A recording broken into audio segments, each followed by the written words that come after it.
Ah, didn't see you there. Or expect you. Welcome to my workshop. You've come to see my works, right? No? No. I cannot accept that answer.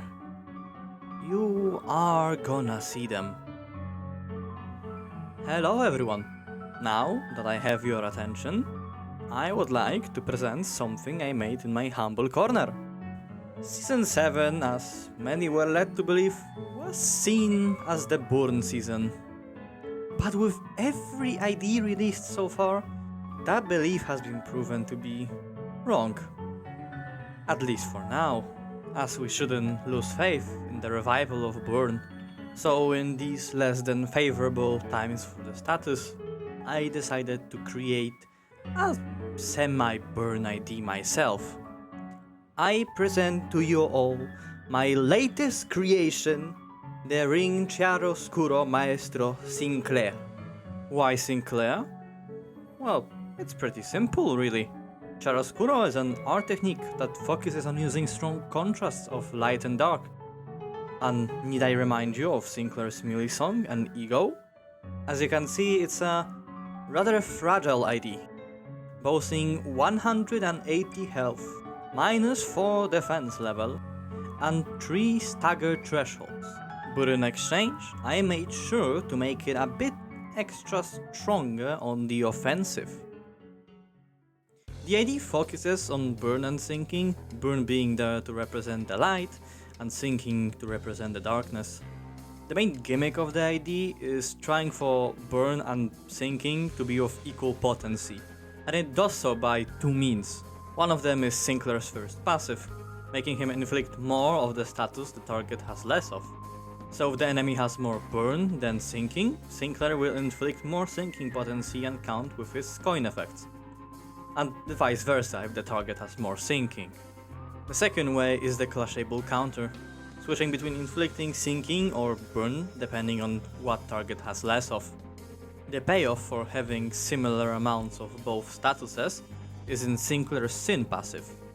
And I know how it looks, but don't be discouraged by the weird cost, as the requirement for the passive's activation is meant to be 3 Wrath Resonance or 3 Gloom Resonance.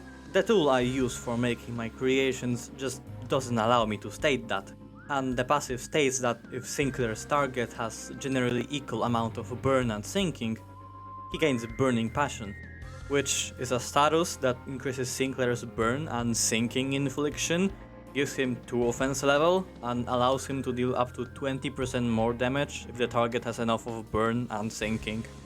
However, if the target has the same amount of burn as sinking, Sinclair gains Tour de Force instead, which works exactly like Burning Passion, just giving Sinclair more offense level up and more damage. We still have one more passive to go over, but we'll go back to that later. Let's look at the skills for now. Skill 1, pretty simple in terms of roll and status infliction, balancing out how much he inflicts of both, which is generally the rule for other skills. Skill 2 isn't much different by itself, as it just rolls higher, inflicts 1 count of burn and sinking, and gains bonus clash power from Between Two Worlds, which is the ID's unique panic status effect that takes Burn's 30 wrath damage curse and turns it into something better. Anytime sinking is activated, the target takes wrath damage equal to amount of sinking activated, but no more than burn potency, meaning if you, for example, hit someone with 25 sinking and 20 burn, they will take 20 wrath damage, and if they have 15 sinking and 22 burn, they take 15 wrath damage, all with the infamous damage cap of 30. And for units without SP, the damage cap is increased to 45 instead. As for units with SP, well, they don't really exist now, do they? Since apparently every single boss in the game has to have a fixed panic type. Seriously, what's up with that? This has been the case since the first unique panic status effect. But going back to the skills.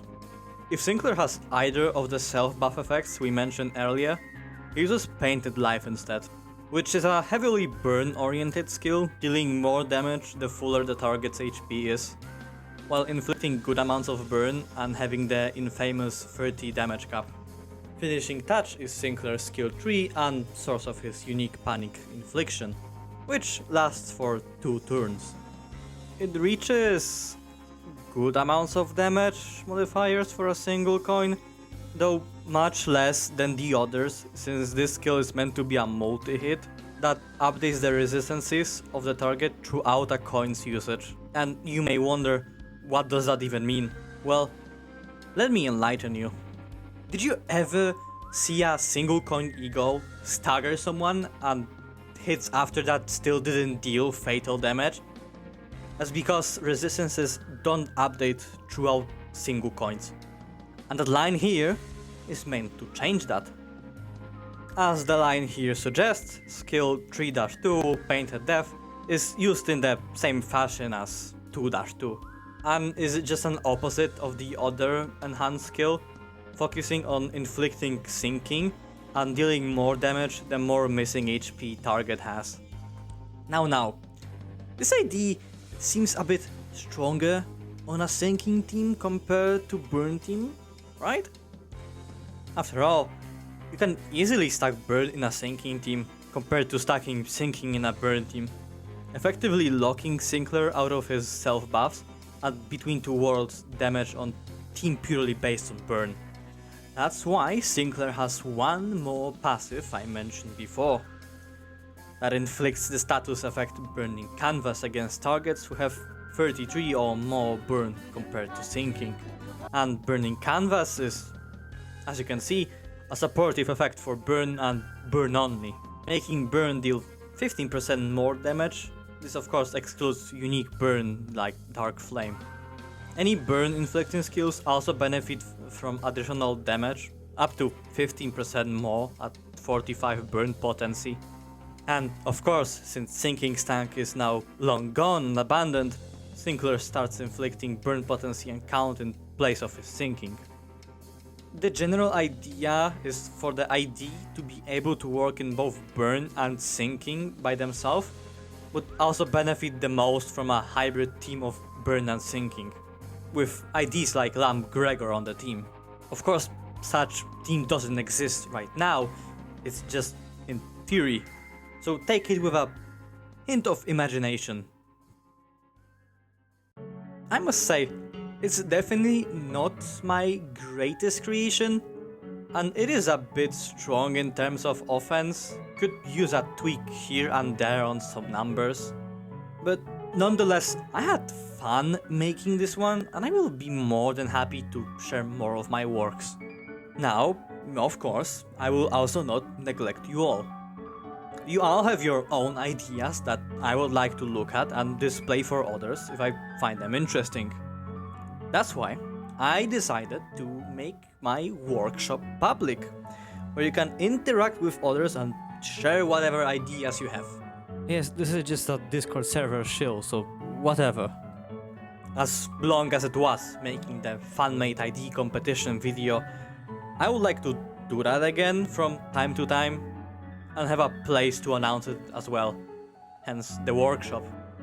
For the future, I will also try to take a look at certain official IDs and give them a slight lift to see how we can make them better or more relevant.